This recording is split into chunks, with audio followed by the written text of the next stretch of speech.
Shabbat Shalom. And the microphone is on. The camera's in the right place. Just double checking. Pa-pa-pa. Kenahora, God forbid. Shabbat Shalom. This week, the story that I share with you repeated in a couple of different ways. One is from our Torah portion from Vayigash. In it, Joseph is at the end of his incredible quest, his incredible, amazing journey, where he started off the youngest of a family, runs ragged with his brothers over his brothers, end up stirring all kinds of controversy with his brothers to the point where they're ready to kill him, and instead of killing him, they send him off to slavery in Egypt, breaking his father's heart, who thinks, of course, that Joseph, his son, is dead. Joseph goes on, he succeeds in Potiphar's house only to find himself in jail. He finds himself being able to get out of jail, rises the ranks of in Pharaoh's own household, and then in the strange twist of events, is able not only to save Egypt, but also then his family. There he is, the leader, the vizier, the second in command in all of Egypt, and his brothers have come looking for food because there's a famine in the land of Israel, as is in Egypt. But in Egypt, Joseph had given the instructions to save food for 7 years so that the years of lean, they would have the resources. Brothers come, they don't realize who it is, and he puts them through all kinds of, whether you say challenges, tests, or punishment, there's all kinds of discussion. But here in Parshat Vayigash, we get to the end of that cycle of that story, and we have Joseph revealing himself to his brothers. And in Genesis 45, we hear, Joseph could no longer control himself before all of his attendants, and he cried out, "Have everyone withdraw from me." So there was no one else about when Joseph made himself known to his brothers.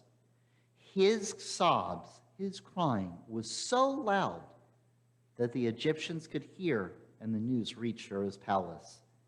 Joseph said to his brothers, "I am Joseph. Is my father still well?"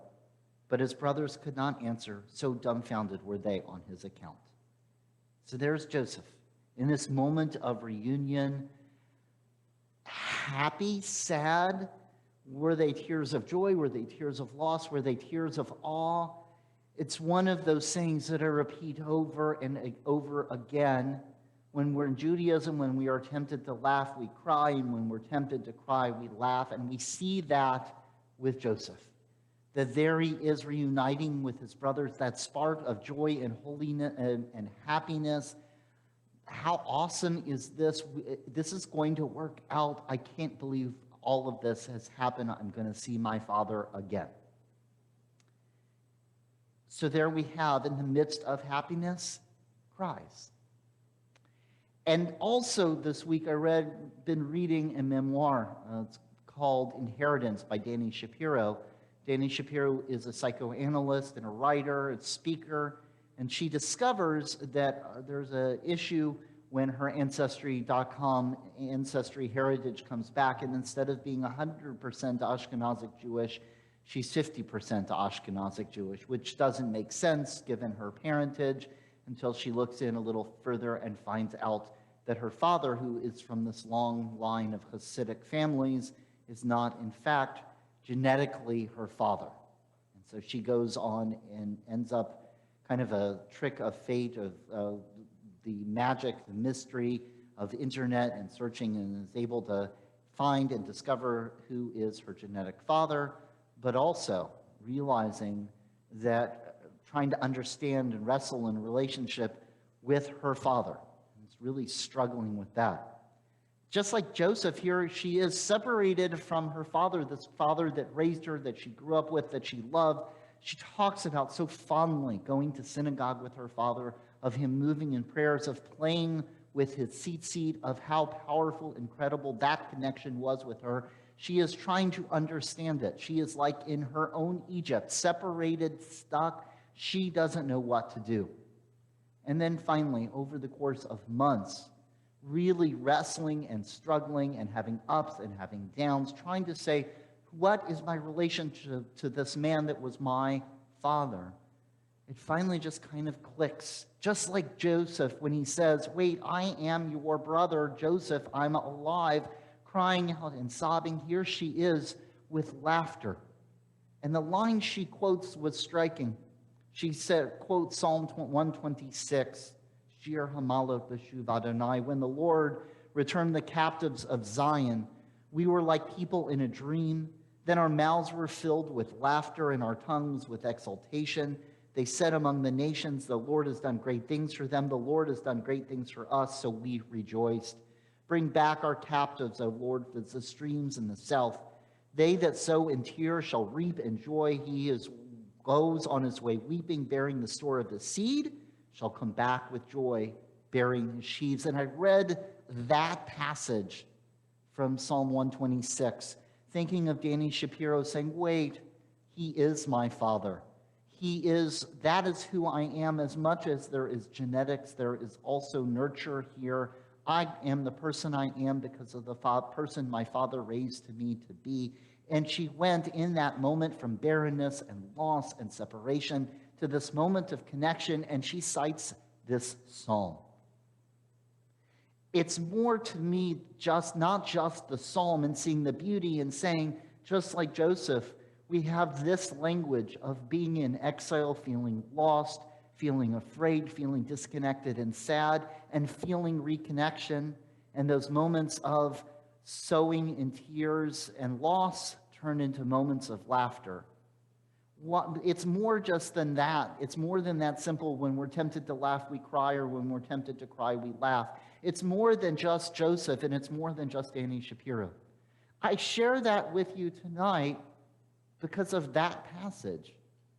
That passage is something I have said over and over again, and if you've been to Jewish summer camp or you are one who says Birkat HaMazon, you've said it over and over again.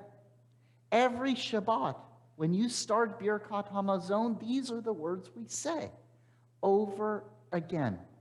Repeated each time when we say the grace after meals, when we sit down to eat, after we have eaten, when we are sitting to appreciate this meal we had, before we even thank God for the food, we have this moment and we sing this prayer, and it's incredible to me, it's striking to me, it's eye-opening and mind-blowing to me, that until I read that passage in that moment with Danny Shapiro's book, I had never really thought through these words in that way. For me, it was always a snappy tune. Shir Hamalot B'Shuv Adonai Et Shivat Zion. It's snappy. Everyone starts banging a little on the table. Everyone starts getting up and down. It's a happy, joyful song because it's Shabbos.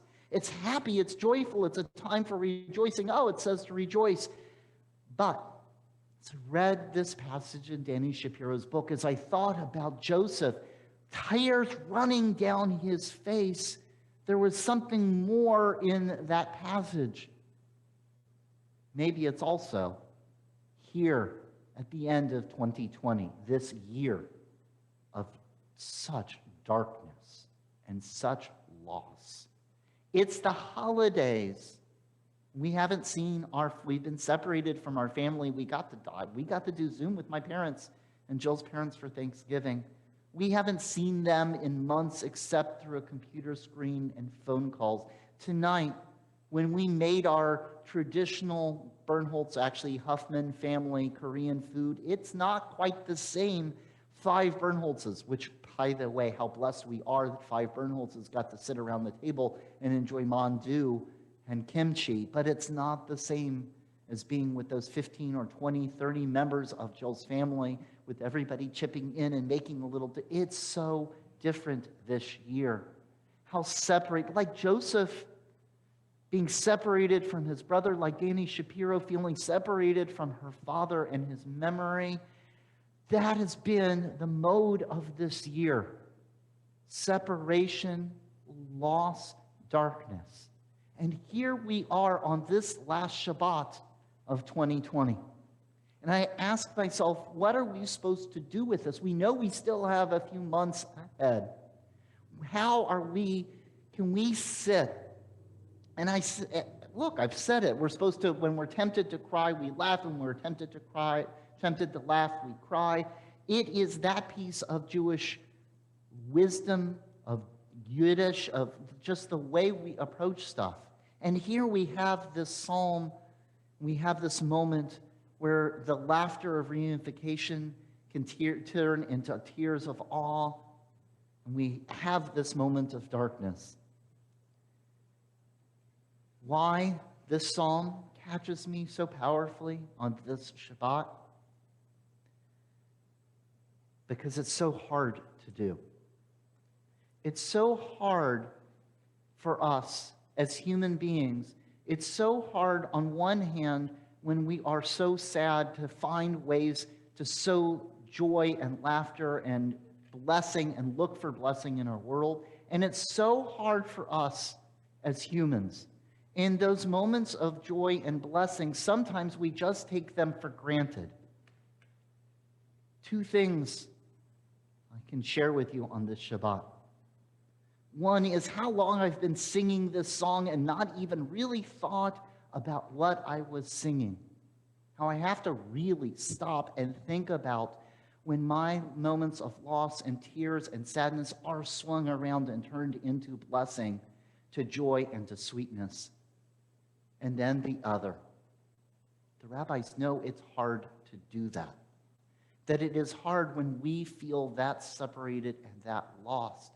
Why do I know the rabbis know that? Because they have us sing it 3 times, 4 times. Every time we sit to have a meal on Shabbat or on a holiday, they say sing Psalm 126. That is something in Jewish life.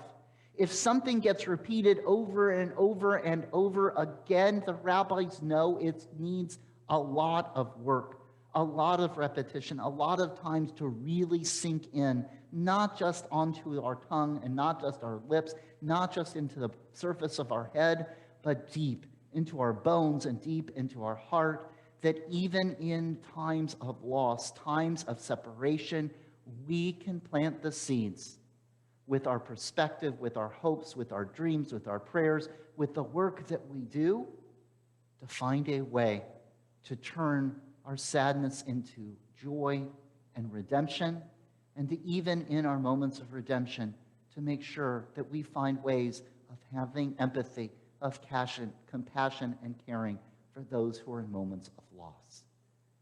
Ken Yehi Ratzon, on this Shabbat, this last Shabbat of 2020, as we see so much loss in our world and so much separation, may we find ways to be that force that redeems, that brings joy for people. And even in the midst of our celebration, may we make sure that we open our hearts to turn out to take care of those in need. Amen. Shabbat Shalom.